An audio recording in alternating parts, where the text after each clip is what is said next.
मालिकाम और आगे डमट डमट डमट निनाद वड्डमर वयम चकार चंड तांडव तनोतु न शिवा शिवम। अब मैं चुनौती से कहता हूं कोई डमट डमट डमट निनाद वड्डमर वयम लिख के समझा दे।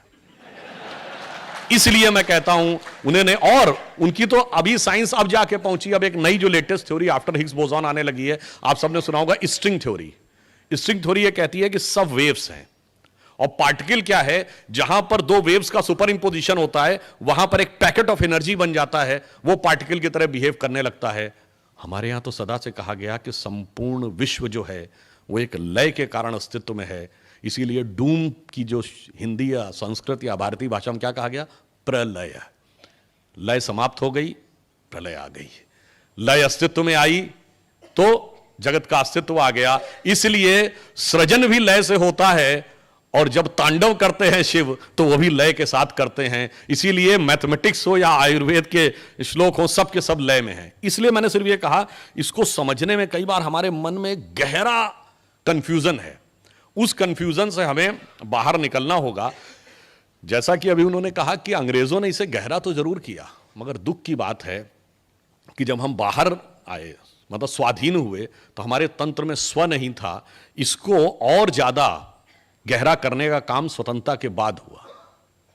और यह मैं इसलिए भी कहना चाहता हूं कि अगर आप लोग कभी ध्यान दें, अब तो बहुत सारे आर्टिकल्स, बहुत सारे फैक्ट्स डिक्लासिफाइड होकर विदेशों से बाहर आ गए। एक केजीबी का जासूस था जिसका नाम था यूरी बेचमेनेव, जो 70 और 60 के दशक में भारत में पत्रकार बनकर रहता था। 91 में सोवियत संघ के विघटन के बाद वो कनाडा भाग गया और उसने बाद में वहां जाकर जो इंटरव्यू दिया है वो बहुत महत्वपूर्ण है।